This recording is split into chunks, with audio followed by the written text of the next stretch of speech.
அந்த வகையில் இன்னைக்கு நம்ம பார்க்க போகிறது வந்து கடகராசி மேம். கடகராசி நேயர்கள் அம்மனை வீட்டுக்கு அழைக்கும் அந்த முறை பற்றி சொல்லுங்க மேம். பொதுவாக கடகமும் வந்து பார்த்திங்கன்னா மேடம், எப்போ அம்பிகையை கூப்பிட்டாலும் அம்பிகை ஓடி வந்துடுவாள். ஏன்னா கடகம் வந்து ஆம்லெஸ் பர்சன்ஸ், யாரையும் வந்து காயப்படுத்த மாட்டாங்க. இன்னும் கடகம் வந்து 4 பேர் 4 விஷயத்த சொன்னாலும் ஒருத்தவங்க சொல்கிற விஷயத்தை இன்னொருத்தவங்க கிட்ட சொல்லிட மாட்டாங்க, உளறிட மாட்டாங்க. ரிஷபம்னு போது உளரும், கடகம் போது உளராது. பட்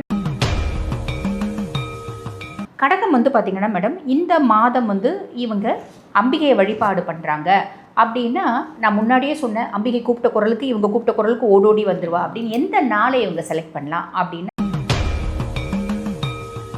ஏதாவது ஒரு கவலை இல்லாத கடகம் கிடையவே கிடையாது.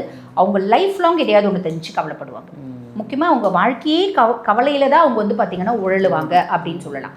அப்படிப்பட்ட கடகம் வந்து பார்த்திங்கன்னா இந்த மாதிரி வழிபாடு பண்ணுறாங்க அப்படின்ற பட்சத்தில் இவங்களோட கவலைக்கு யார் காரணமாக இருக்காங்க?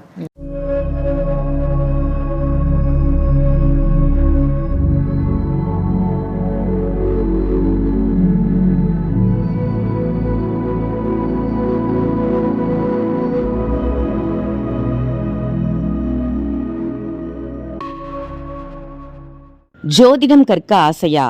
உங்களுக்கு ஜோசியம் கற்றுக்கணும் அப்படின்னு ஆசை இருக்கா? நிச்சயமாக கற்றுக்கலாங்க. உங்களுடைய ஜாதகத்தையும் உங்களுடைய உறவுகளுடைய ஜாதகத்தையும் பார்ப்பதற்காகவே நீங்கள் ஜோதிடம் கற்றுக்கலாம். ஜோதிடம் கற்றுக்கிறதால எண்ணற்ற பலன்கள் கிடைக்கும். பிரபல ஜோதிட சிரோன்மணி டாக்டர் தீபா அருளாளன் மேம் கிட்ட நீங்கள் ஜோதிடம் கற்றுக்கணும் அப்படின்னு ஆசைப்பட்டீங்கன்னா, ஜோதிட வகுப்புகள் ஆரம்பிக்க போகுது. கூடிய விரைவிலேயே அதற்கு முன்பதிவு செய்வதற்கு வீடியோவில் தெரிகிற நம்பருக்கு கால் பண்ணி உங்கள் பேரை ரெஜிஸ்ட்ரேஷன் பண்ணிக்கோங்க. நீங்களும் ஜோதிடர் ஆகலாம். ஜோதிடம் கற்றுக்கிட்டு உங்களுக்கும் உங்கள் உறவுகளுக்கும் நீங்கள் ஜோதிடம் ரொம்ப ஈஸியாக பார்த்துக்கலாம். ஆன்மீக பரிகார நேயர்கள் அனைவருக்கும் அன்பான வணக்கங்கள். இன்னைக்கு நம்ம யாரை சந்திக்க வந்திருக்கோம் அப்படின்னு பார்த்தீங்கன்னா, அஸ்ட்ராலஜர் டாக்டர் தீபா அருளாளன் மேடம் தான் சந்திக்க வந்திருக்கோம். வணக்கம் மேம். வணக்கம். எப்படி இருக்கீங்க? நல்லா இருக்கேன் மேம். மேம், உங்களுடைய பதிவுகள் எல்லாம் ரொம்ப சூப்பராக இருக்குது. நிறைய பேர் நல்ல கமெண்ட்ஸ் கொடுத்துட்ருக்காங்க. நிறைய மக்கள்கிட்டேருந்தும் நிறைய கொஸ்டின்ஸ் வருது. அதெல்லாம் உங்கள்கிட்ட கேட்கணும் அப்படின்றதும் என்னுடைய மிகப்பெரிய ஆசையாக இருக்குது. இன்னைக்கு நம்ம பார்க்க போகிற டாபிக் மேம், ஆடி மாதம் வரப்போகுது இல்லையா? இந்த ஆடி மாதத்தில் அம்மனை வீட்டுக்கு அழைக்கணும் அப்படின்ற ஆசை எல்லாருக்குமே இருக்கும். ஸோ ஒவ்வொரு ராசியினரும் அம்மனை வீட்டுக்கு அழைக்கும் முறை என்ன, அப்படி அழைக்கும் போது எந்தெந்த விஷயங்கள்லாம் செஞ்சு அம்பாளை வந்து வீட்டுக்கு கூப்பிடுறது, எந்த விஷயத்தை வந்து தவிர்க்கணும், இதை பற்றி மக்களுக்காக சொல்லுங்கள் மேம். அம்மனுடைய சிறப்பு, அதையும் பர்டிகுலராக ஆடி மாதத்தில் அம்மனை வீட்டுக்கு அழைக்கிறது அப்படின்னு சொல்லியிருக்காங்க அப்படின்றதும் ஒரு சின்ன அந்த ரகசிய குறிப்பையும் மக்களுக்காக இன்னைக்கு சொல்லுங்க மேம். கண்டிப்பாக மேடம், கண்டிப்பாக. பொதுவாக வந்து பார்த்திங்கன்னா இந்த ஆடி மாதம் அப்படின்னாலே அம்பிகைக்கு உகந்த மாதம் அப்படின்ற மாதிரி வந்துருச்சு. இது எதனால் அப்படின்னா, இதுக்கு வந்து முழுசும் வந்து ப்ரூஃப் கிடையாது மேடம். அதாவது அத்தாட்சி எதுவும் கிடையாது சாஸ்திரபூர்வமாக. இருந்தாலும் சில ஆன்மீக நம்பிக்கைகள் என்னென்னா, ஈசன் ஆடி மாதம் முழுசும் வந்து பார்த்திங்கன்னா ஆழ்ந்த நிஷ்டையில் இருப்பதாகவோ, உலகத்தை காத்து ரட்சிக்கும் மொத்த பொறுப்பையும் அம்பிகை கிட்ட கொடுக்கறதாகவும் ஒரு ஐதீகம் இருக்குது. சரிங்களா? அதனால் அம்பிகைக்கு உகந்த மாதம். இந்த உலகத்தை மொத்தத்தையும் காத்து ரட்சிக்கிறவ அம்பிகை தான் இந்த மாதம். அதனால் அம்பிகையை நம்ம வழிபாடு பண்ணுறோம் அப்படின் போது அம்பிகையினோட அனுகிரகம் சட்டுன்னு கிடச்சிடும் அப்படின்றது ஒரு நம்பிக்கை மேடம். அதுக்கும் மேலே இது சூரியன் கடகராசியில் சஞ்சாரம் பண்ணக்கூடிய காலம், தக்ஷணாயன புண்ணிய காலம். தேவர்களுக்கு இரவு பொழுது அப்படின்றது ஆரம்பம் ஆக இந்த மாதம் ரொம்ப விசேஷம் அப்படின்னு சொல்லலாம். அதாவது ஆடி முதல் மார்கழி வரையே வந்து பார்த்திங்கன்னா விசேஷமான மாதங்கள். பொதுவாக அது வந்து பார்த்திங்கன்னா உத்தராயண புண்ணிய காலமாக இருந்தாலும் சரி, தட்சிணாயன புண்ணிய காலமாக இருந்தாலும் சரி விசேஷம்தான். ஆனால் ஒவ்வொரு காலங்களில் ஒவ்வொன்று செய்யணும். இந்த காலங்கள் வழிபாட்டுக்கு அப்படின்னு சொல்லலாம். அதுக்கும் மேலே பார்வதி தேவி இந்த பூமியில் பர்வத ராஜகுமாரியை அவதரித்த மாதம் ஆடி மாதம். பூமாதேவி பூமிக்கு வந்த மாதம் ஆடி மாதம். மீனாட்சி இளவரசியாக வந்து பார்த்திங்கன்னா இந்த பூமியில் அவதரித்த மாதம் ஆடி மாதம். ஆண்டாள் ஆடிப்பூரத்தன்னைக்கு தான் பிறந்தா. இப்படி நிறைய விசேஷம் இருக்கிறதுனால ஆடி மாதம் வந்து ரொம்ப ஆஸ்பீஷியஸ் மந்தாக கருதப்படுது மேடம். ரொம்ப அருமையாக சொன்னீங்க மேம். ஆடி மாதத்தில் எதனால் நம்ம அம்மனை வந்து வீட்டுக்கு அழைக்கிறோம் அப்படின்றத ரொம்ப அருமையான ஒரு தகவலாக கொடுத்தீங்க. அந்த வகையில் இன்னைக்கு நம்ம பார்க்க போகிறது வந்து கடகராசி மேம். கடகராசி நேயர்கள் அம்மனை வீட்டுக்கு அழைக்கும் அந்த முறை பற்றி சொல்லுங்க மேம். பொதுவாக கடகமும் வந்து பார்த்திங்கன்னா மேடம், எப்போ அம்பிகையை கூப்பிட்டாலும் அம்பிகை ஓடி வந்துடுவாள். ஏன்னா கடகம் வந்து ஆம்லெஸ் பர்சன்ஸ், யாரையும் வந்து காயப்படுத்த மாட்டாங்க. இன்னும் கடகம் வந்து 4 பேர் 4 விஷயத்த சொன்னாலும் ஒருத்தவங்க சொல்கிற விஷயத்தை இன்னொருத்தவங்க கிட்ட சொல்லிட மாட்டாங்க, உளறிட மாட்டாங்க. ரிஷபம்னு போது வளரும், கடகம் போது வளராது. பட் பேசிக்காக இவங்க 2 பேரோட கேரக்டர்ஸும் வந்து பார்த்திங்கன்னா ரிஷபராசி அன்பர்களாக இருந்தாலும் சரி, கடகராசி அன்பர்களாக இருந்தாலும் சரி, ரொம்ப குட் சோல்ஸ். யாரையும் காயப்படுத்த மாட்டாங்க, யாரோட காசுக்கும் ஆசைப்பட மாட்டாங்க, யாரையும் ட்ராப் பண்ண மாட்டாங்க, யாரையும் ஏச்சி நம்ம பிழைக்கணும் அப்படின்னு நினைக்க மாட்டாங்க, உழைச்சி தான் பிழைக்கணும் அப்படின்னு நினைப்பாங்க. அதுக்கும் மேலே காலபுருஷனுக்கே 4ஆம் பாவம் அப்படின் போது பழகுறவங்க கிட்ட ஓரளவுக்கு அவங்களோட டச் இருக்க வரைக்கும் கேஷுவலாக நல்லபடியாக பழகிப்பாங்க. அவங்களோட டச் இல்லாத போது அவங்கள குறை சொல்ல மாட்டாங்க.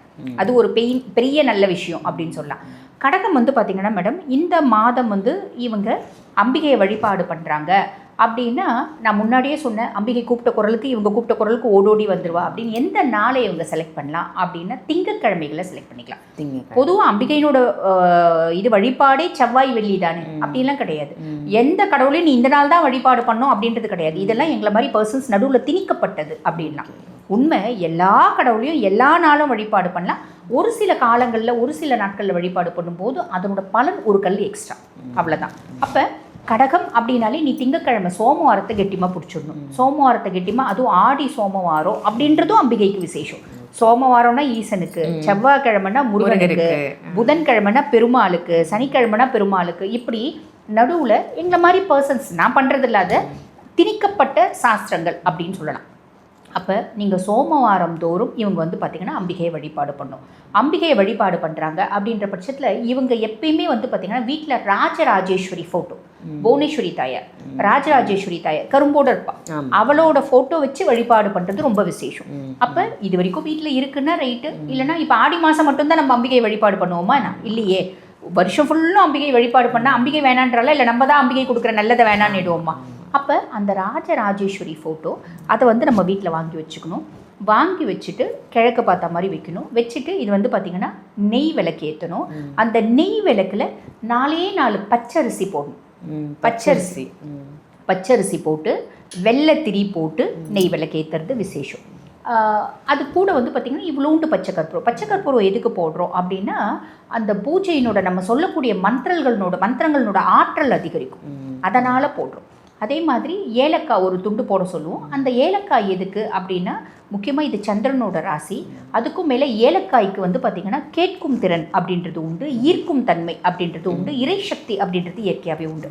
ஆக இது ஒரே ஒரு ஏலக்காய், கொஞ்சம் பச்சை கற்பூரம், இவ்வளோண்டு பச்சரிசி போட்டு அதை வந்து பார்த்திங்கன்னா விளக்கேற்றிடணும். விளக்கேற்றிட்டு இவங்க வந்து பார்த்திங்கன்னா வழிபட வேண்டியது ராஜராஜேஸ்வரி அஷ்டகம் அப்படின்னு ஒன்று இருக்குது மேடம். இது வந்து பாராயணம் பண்ணணும். இது காலையில் தான் பண்ணணுமா? கிடையாது. நீங்கள் காலையில் எல்லா வேலையும் முடிச்சுடுங்க, நிம்மதியாக சாப்பிடுங்க, நல்லா தூங்குங்க. இப்போ நிறைய பேருக்கு சந்தேகம் வரும், ஆடி மாதம் கவுச்சி சாப்பிடலாமா?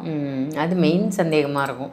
உன் மனசு சுத்தம் தான் தெய்வம் பார்க்குதே தவிர நீ கவுச்சி சாப்பிட்றியா, நீ ஆடு சாப்பிட்றியா, கோழி சாப்பிட்றியான்றது தெய்வம் பார்க்குறது இல்லை. சில குடும்பத்துக்கு எல்லாருக்கும் செய்வாங்க மேடம். பெண்களுக்கு அந்த ஒரு ஆசை வரும், சாப்பாடு செய்கிறோம்போது சாப்பிட்ணுன்னு தோணுமா இல்லையா? அவ்வளோலாம் கஷ்டப்பட்டு என்னை வழிபாடு பண்ணுன்னு எந்த அம்பிகையும் சொல்லலை, எந்த ஈசனும் சொல்லலை, எந்த கடவுளுமே சொல்லலை. அப்போ உள்ளன்போடு நீ வழிபாடு பண்ணு.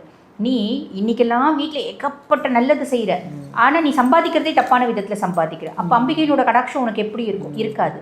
நீ நல்லவங்களா? பொதுவாக வந்து பார்த்திங்கன்னா மேடம் எல்லாம் என்ன நினைப்பாங்க அப்படின்னா, ஒருத்தன் தண்ணி அடிக்கிறான்னா கெட்டவன், ஒருத்தன் வந்து பார்த்திங்கன்னா கேரக்டர் டெட்ரியேட் பண்ணிக்கிறான் அப்படின்னா கெட்டவன் அப்படிம்பாங்க. கேரக்டர் டெட்ரியேட் பண்ணிக்கிறவங்க கெட்டவன் கிடையாது, தண்ணி அடிக்கிறவங்க கெட்டவன் கிடையாது. அதுக்காக தண்ணி அடிங்க, கேரக்டர் டெட்ரியேட் பண்ணிக்கோங்க நான் சொல்லலை.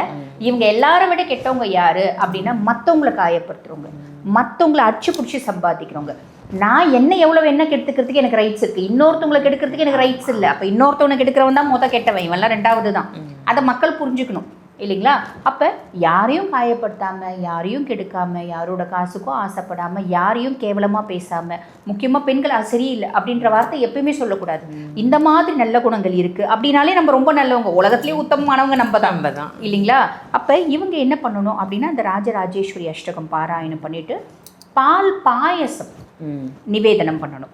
பால் பாயசம், அந்த பால் பாயசம் அப்படின்றது ஜவ்வரிசி மட்டும் போட்டு வைக்கலாம், இல்லை ஜவ்வரிசி அந்த சேமியா போட்டு வைக்கலாம், இல்லைன்னா அவல் போட்டு பால் பாயசம் வைப்பாங்க பார்த்தீங்களா மேடம். ஆக மொத்தம் என்ன பேஸ் இருந்தாலும் பாயசம் வந்து பால் பாயசம் வச்சு நம்ம அம்பிகையை வேண்டிக்கிறோம் அப்படின்னும் போது இவங்களுக்கு எப்பயுமே கடகத்துக்கு ஏதோ ஒரு விதத்தில் கவலைன்றது அவங்கள தின்னும் மேடம். ஒன்று கடகராசி பெண்கள் வச்சுக்கோங்களேன், ஒன்று கணவனை பற்றின கவலை, இல்லை குடும்பத்தை பற்றின கவலை, இல்லை குழந்தைங்களை பற்றின கவலை. ஏதாவது ஒரு கவலை இல்லாத கடகம் கிடையவே கிடையாது. அவங்க லைஃப் லாங் எதையாவது ஒன்று தெரிஞ்சு கவலைப்படுவாங்க. முக்கியமாக அவங்க வாழ்க்கையே கவலையில் தான் அவங்க வந்து பார்த்திங்கன்னா உழலுவாங்க அப்படின்னு சொல்லலாம். அப்படிப்பட்ட கடகம் வந்து பார்த்திங்கன்னா இந்த மாதிரி வழிபாடு பண்ணுறாங்க அப்படின்ற பட்சத்தில் இவங்களோட கவலைக்கு யார் காரணமாக இருக்காங்க, அந்த காரணமாக இருக்கவங்க மாறுவாங்க. இவங்களோட கவலை அப்படின்றது மாறும், கவலைப்பட வேண்டாம். Super ma'am. கடகராசி நேயர்கள் அம்பாளுக்கு ஒரு வஸ்திரம் வாங்கி கொடுக்கணும் அப்படின்னு ஆசைப்படுறாங்க அப்படின்னா இந்த மாதத்தில் எந்த நிற வஸ்திரம் வாங்கி கொடுப்பது ரொம்ப சிறப்பு? பொதுவாகவே வந்து பார்த்திங்கன்னா நம்மிடம் கடகம் அம்பிகைக்கு saree வாங்கி கொடுக்குறாங்க அப்படின்ற பட்சத்தில் வெள்ளை புடவை, அம்பிகைக்கு வெள்ளை போய் யாராவது வாங்கி கொடுப்பாங்களாங்க? முழுசும் சொல்ல அதை கேட்கவே மாட்டாங்க மக்கள். அதுக்குள்ள உடனே வெள்ளை போயிடுவாங்களா, வெள்ளை போடுவாங்களா அப்படின்னு. வெள்ளை கொடுக்கலாம், தப்பு இல்லை, வெண்பட்டு கொடுக்கலாம். அது ஆனால் நம்ம வந்து வெறும் பிளெயின் பட்டோட எப்பயுமே நம்ம சிலைக்கு சாத்தும் போது ரொம்ப அழகாக இருக்கணும் அப்படின்னா வெள்ளையில் ரோஸ் கலர் பார்டர் வச்சது, நம்ம நல்ல டார்க் ரோஸ் பார்டர் வச்ச ஒரு புடவை வாங்கி அம்பிகைக்கு சாத்தணும். சாத்தும் போது அம்பிகை நிதர்சனமாக நம்ம முன்னாடி இருக்க மாதிரி நம்மளுக்கு தெரியும். அதே மாதிரி மல்லிகைப்பூ வாங்கிட்டு போய் கொடுக்கணும். மாலை வந்து பார்த்தீங்கன்னா முடியும்னா மல்லிகைப்பூ மாலை நம்ம சொன்னால் அது கட்டி கொடுப்பாங்க மேடம். மல்லிகைப்பூ மாலை, முல்லைப்பூ மாலை. அப்போ மல்லிகைப்பூ மாலை, அதே மாதிரி பார்த்தீங்கன்னா வெள்ளையில் ரோஸ் கலர் பார்டர் வச்ச புடவை அம்பிகைக்கு கொடுக்கறது. இது வந்து பார்த்தீங்கன்னா நம்ம இந்த ஆடி மாதம் ஒரு சோமவாரம் நம்ம ஃபிக்ஸ் பண்ணிவிட்டு அன்னைக்கு கொண்டு போய் கொடுத்து ஒரு அர்ச்சனை பண்ணி வழிபாடு பண்ணிட்டு வர்றது அப்படின்ற பட்சத்தில் இவங்களோட கவலைகள் எல்லாமே மாறும் மேடம். இவங்களோட பிரச்சனைகள் அப்படின்றது ஓயும். Super ma'am. கடகராசி நேயர்கள் வந்து பர்டிகுலராக இந்த மாதம் இதெல்லாம் தவிர்த்துடுங்க அப்படின்னு எந்த விஷயத்தை மேம் சொல்லுவீங்க? கவலைப்படுறதை தவிர்க்கணும் மேடம். சென்சிட்டிவாக ஃபீல் பண்ணுவோம், ரொம்ப ஃபீல் பண்ணுவாங்க. அதுவும் அவங்களுக்கு இருக்க கஷ்டம்லாம் பூஜை ரூமில் போயிட்டு அம்பிகையை வேண்டும் போது அவங்கள அறியாமல் அழுதுருவாங்க. அந்த அழறது கஷ்டப்பட்டது அம்பிகை முன்னாடி அழக்கூடாதுன்னு இல்லை, நம்ம அம்மா தாராளமாக அழலாம். பட் வந்து அது அந்த விஷயத்தை போய் பார்த்தா இவங்களோட தப்பாகவே இருக்கும். நம்ம சுற்றி நம்மளுக்கு வந்து பாம்பு தான் இருக்குது வீட்டில் சுற்றி அப்படின் போது அதுக்கு பால் ஊற்றி வளர்த்துட்டு ஐயோ அது என்ன சீருதே கொத்துதேன்னா என்ன பண்ண முடியும்? நிறைய நேரம் கடகம் குழந்தைங்க தான் அந்த மாதிரி பண்ணுவாங்க. கணவன் தான் அப்படி பண்ணுறாரு அப்படின்னு குழந்தைங்க மேலே உயிராக இருந்தால் குழந்தைங்க தான் இருக்கிறதுலே பெரிய பாம்பாக இருக்கும். அதனால் ஒரு சில ராசிக்கு வந்து பார்த்திங்கன்னா ஒரு சில உறவுகள் வந்து பெருசாக அமையறதில்லை. ஐயோ இந்த உறவு சரியாக அமைய மாட்டேங்குதே, நம்ம எப்படியெல்லாம் வளர்த்தோம் அப்படின்லாம் வருத்தப்படுறதை விட்டுட்டு அவங்க வாழ்க்கையை அவங்க வாழட்டும். நம்ம செய்கிறோம், நம்ம கடமையை நம்ம செய்கிறோம். அதுங்க சொல் பேச்சு கேட்கணும்னு எதிர்பார்க்குறத விட்டுடுறது, கவலைப்படுறதை விட்டுடுறது, வருத்தப்பட்டு அழறதை விட்டுடுறது கடகத்துக்கு நல்லது மேடம். ரொம்ப அருமை மேம். கடகராசி நேயர்கள் வந்து அம்மனை வீட்டுக்கு அழைப்பது எப்படி, எந்த விஷயத்தை தவிர்க்கணும், என்ன விஷயம் செய்யணும் அப்படின்னு சூப்பரான தகவலாக கொடுத்ததற்கு நன்றி மேம். இந்த பதிவு உங்கள் எல்லாருக்கும் பயனுள்ள பதிவாக அமைஞ்சிருக்கும் அப்படின்னு நினைக்கிறேன். இது பயனுள்ள பதிவாக இருக்குது அப்படின்னு நீங்கள் நினச்சிங்கன்னா இதை மற்ற ராசினருக்கும் ஷேர் பண்ணுங்கள். மறக்காமல் ஆன்மீக பரிகாரம் நம்ம சேனலை சப்ஸ்கிரைப் பண்ணிக்கோங்க. அதே மாதிரி மேடம் கிட்ட நீங்கள் அஸ்ட்ராலஜி கற்றுக்கணும் அப்படின்னு ஆசைப்பட்டீங்கன்னா ஆன்லைன் கிளாஸஸ் போயிட்டுருக்கு. வீடியோவில் தெரிகிற நம்பருக்கு கால் பண்ணி நீங்கள் அஸ்ட்ராலஜி வகுப்பில் சேர்ந்துக்கலாம். நீங்களும் ஒரு அஸ்ட்ராலஜர் ஆகலாம். நமக்கான ஜாதகம், நம்மளுடைய ஜாதகம், நம்ம குடும்பத்தினருடைய ஜாதகத்தை பார்ப்பது மட்டுமல்லாமல் இதையே ஒரு தொழிலாக எடுத்து நம்ம மற்றவங்களுக்கும் அஸ்ட்ராலஜி சொல்லலாம். ஸோ ஜாதகத்தை பார்த்து அதை கணித்து கொடுக்கக்கூடிய அற்புதமான வாய்ப்பு உங்கள் எல்லாருக்கும் காத்துட்ருக்கு. அதுக்கு நீங்கள் கிளாஸில் ஜாயின் பண்ணணும் அப்படின்னு நினச்சிங்கன்னா வீடியோவில் தெரிகிற நம்பருக்கு கால் பண்ணுங்கள். மேம் கிட்ட அப்பாயின்மெண்ட் வேணும் அப்படின்னு நினச்சாலும் இதே நம்பருக்கு கால் பண்ணி நீங்கள் ஆன்லைன் கன்சல்டேஷனும் எடுத்துக்கலாம், இல்லை டைரக்ட் கன்சல்டேஷனும் எடுத்துக்கலாம். இதே மாதிரி வேற ஒரு நல்ல நிகழ்ச்சியில் உங்கள் எல்லாரையும் சந்திக்கின்றேன். நன்றி, வணக்கம்.